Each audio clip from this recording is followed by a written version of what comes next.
देखिए, अमित शाह जी ने जो बयान दिया वो माननीय अंबेडकर जी के सम्मान में दिया। उन लोगों को बताया कि आज आप अंबेडकर रट रहे हैं, वो क्या कारण थे कि आपने अंबेडकर साहब को लोकसभा में हराने का काम किया, और वो क्या कारण बने थे कि हिंदुस्तान के पहले कानून मंत्री बाबा साहब भीमराव अंबेडकर को इस्तीफा देने के लिए मजबूर होना पड़ा था।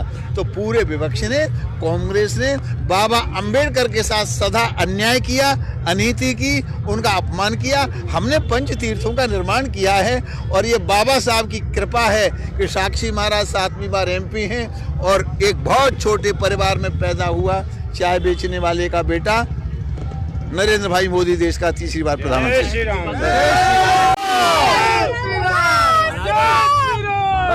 विधान परिषद के प्रतिपक्ष के नेता हैं लाल बिहारी यादव जी, उन्होंने आरोप लगाया है कि जो कुंभ का मेला हो रहा है इस पर सिर्फ नाम किया जा रहा है। कुंभ का मेला विश्व का सबसे बड़ा मेला है, और जैसी कभी भी तैयारी नहीं हुई वैसी तैयारी इस बार तीर्थराज प्रयाग में कुंभ की गई है। मैं 3-4 बार तो वहाँ देखने के लिए जा चुका हूँ, और आज सीधा कुंभ क्षेत्र में ही जाने वाला हूँ। आप सबको आमंत्रित करना चाहूँगा।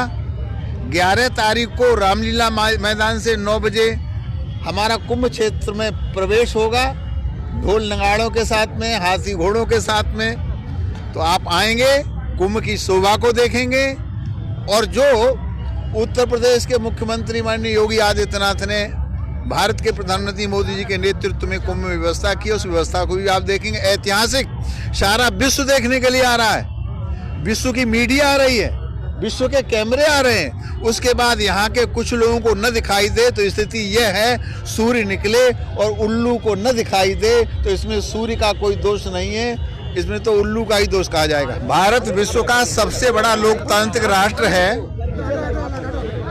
जो वैदिक संपदा हमारे पास है, दुनिया में किसी के पास नहीं है। सारी दुनिया सो के जगी भी नहीं थी। हमने 4 वेद बना दिए थे, 6 शास्त्र बना दिए थे, 18 पुराण बना दिए थे। काल की गणना को हमने प्रारंभ किया। तो भारतीय संस्कृति में नित्य नए त्योहार मनाए जाते हैं।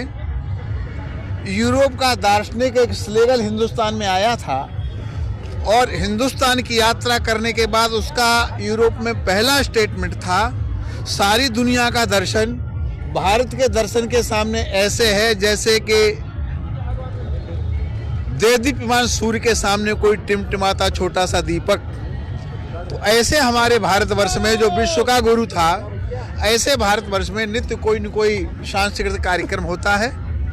आज तुलसी पूजन का दिन है, और मैं विमल द्विवेदी जी का हृदय से बहुत बहुत धन्यवाद करूंगा, आशीर्वाद दूंगा कि जब भी ये कोई कार्यक्रम करते हैं वो कार्यक्रम ऐतिहासिक हो जाता है।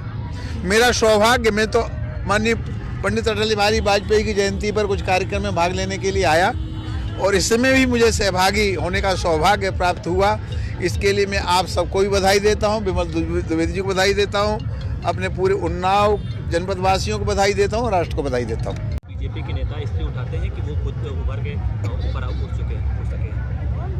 देखिए, हर एक व्यक्ति अपने विचारों को अपनी तरह से व्यक्त करने के लिए वो आज़ाद होता है। लेकिन जिस ये मंदिरों का देश है, ये वेदों का देश है, शास्त्र पुराणों का देश है। आप जिस जनपद उन्नाव में खड़े हुए हैं, शायद ही कोई गांव दुर्भाग्य से ऐसा मिलेगा जिसमें मंदिर नहीं होगा।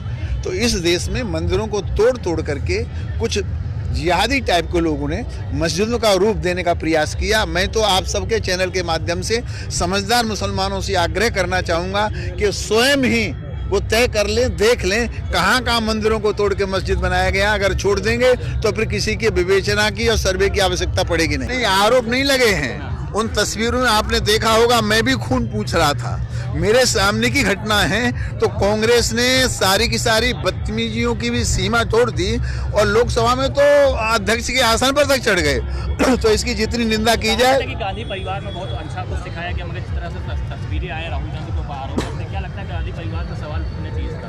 नहीं, गांधी परिवार ने देश का बंटवारा कराया। गांधी परिवार जितना देश का नुकसान कर सकता है कर चुका, और आज भी देश को बर्बाद करने में तुला हुआ है।